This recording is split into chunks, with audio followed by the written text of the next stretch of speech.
ನಮಸ್ತೆ ಸ್ನೇಹಿತರೆ, ನಾನು ಸುಷ್ಮಂತ್. ಎಸಿಪಿ ಚಂದನ್ ಕುಮಾರ್ ಅವರು ನಿಮಗೆಲ್ಲ ಗೊತ್ತಿರೋ ಹಾಗೆ ಕರ್ನಾಟಕದ ಟಾಪ್ ನಟರಲ್ಲಿ ಒಬ್ಬರಾದ ಚಾಲೆಂಜಿಂಗ್ ಸ್ಟಾರ್ ದರ್ಶನ್ ಅವರನ್ನು ಬಂಧಿಸಿದ ದಕ್ಷ ಅಧಿಕಾರಿ. ಎಸಿಪಿ ಚಂದನ್ ಕುಮಾರ್ ಅವರು ಮೂಲತಃ ಮೈಸೂರು ಜಿಲ್ಲೆಯ ಇಟ್ಟಿಗೆಗೂಡಿನವರು. ನಟ ಚಾಲೆಂಜಿಂಗ್ ಸ್ಟಾರ್ ದರ್ಶನ್ ಅವರು ಕೂಡ ಮೈಸೂರು ಜಿಲ್ಲೆಯ ಇಟ್ಟಿಗೆಗೂಡಿನಲ್ಲಿ ಹುಟ್ಟಿ ಬೆಳೆದವರು.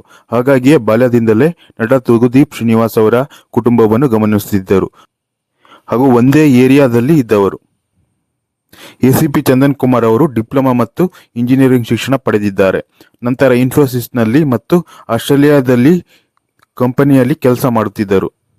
ನಂತರ ಪೊಲೀಸ್ ಸೇವೆ ಇಲಾಖೆಗೆ ಸೇರುವ ಉದ್ದೇಶದಿಂದ ಕೆಪಿಎಸ್ಸಿ ಎಕ್ಸಾಮ್ ಬರೆದು ರಾಜ್ಯಕ್ಕೆ 4ನೇ ರ್ಯಾಂಕ್ ಬಂದು ಡಿವೈಎಸ್ಪಿ ಆಗಿ ದಕ್ಷ ಮತ್ತು ಪ್ರಾಮಾಣಿಕ ಅಧಿಕಾರಿಯಾಗಿ ಸೇವೆ ಸಲ್ಲಿಸುತ್ತಾರೆ. ರೇಣುಕಾಸ್ವಾಮಿ ಹತ್ಯೆ ಪ್ರಕರಣದಲ್ಲಿ ಮೊದಲು ಆರೋಪಿಗಳು ಬಂದು ಶರಣಾಗುತ್ತಾರೆ. ಅವರನ್ನು ಸರಿಯಾಗಿ ತನಿಖೆ ನಡೆಸಿದಾಗ ಇದೊಂದು ಹೈ ಪ್ರೊಫೈಲ್ ಕೇಸ್, ಇದರಲ್ಲಿ ಒಬ್ಬ ಸ್ಟಾರ್ ನಟನ ಕೈವಾಡ ಇದೆ ಎಂದು ಗೊತ್ತಾಗುತ್ತದೆ. ಸಾಕ್ಷಿಗಳನ್ನು ಕಲೆ ಹಾಕಿದ ನಂತರ ಪೊಲೀಸ್ ಅಧಿಕಾರಿಗಳಾದ ಗಿರೀಶ್ ಮತ್ತು ಚಂದನ್ ಕುಮಾರ್ ಅವರು ನಟ ದರ್ಶನ್ ಅವರನ್ನು ಬಂಧಿಸಲು ಹೋಗುತ್ತಾರೆ. ಆದರೆ ನಟ ದರ್ಶನ್ ಅವರ ಮುಂದೆ ಸಾಕ್ಷಿ ಇಟ್ಟು ನಿಮ್ಮನ್ನು ವಿಚಾರಣೆ ಮಾಡಬೇಕೆಂದು ಹೇಳುತ್ತಾರೆ. ಆಗ ನಟ ದರ್ಶನ್ ಅವರು ನನ್ನ ಕಾರ್ನಲ್ಲಿ ಬರುತ್ತೇನೆ ಎಂದು ಹೇಳುತ್ತಾರೆ. ಪೊಲೀಸ್ ಭಾಷೆಯಲ್ಲಿ ಗದರಿಸಿ ನೀವು ನಮ್ಮ ಪೊಲೀಸ್ ವಾಹನದಲ್ಲಿಯೇ ಬರಬೇಕು ಅಂತ ಹೇಳಿ ಅರೆಸ್ಟ್ ಮಾಡುತ್ತಾರೆ. ಚಂದನ್ ಕುಮಾರ್ ಅವರು ನಟ ಪುನೀತ್ ರಾಜ್ಕುಮಾರ್ ಅವರ ಅಭಿಮಾನಿ. ಪೃಥ್ವಿ ಸಿನಿಮಾವನ್ನು ಬಹಳಷ್ಟು ಬಾರಿ ನೋಡಿದ್ದೇನೆ ಎಂದು ಡಾಕ್ಟರ್ ರಾಜ್ಕುಮಾರ್ ಅವರ ಅಕಾಡೆಮಿಯಲ್ಲಿ ವಿದ್ಯಾರ್ಥಿಗಳೊಂದಿಗೆ ಸಂವಾದ ನಡೆಸುವಾಗ ಹೇಳಿದ್ದಾರೆ.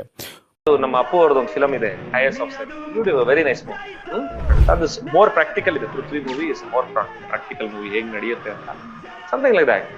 ಯು ಕ್ಯಾನ್ ವಾಚ್, ಮತ್ತೆ ರಿಪೀಟ್ ಮಾಡಿ ನೋಡ್ತೀನಿ.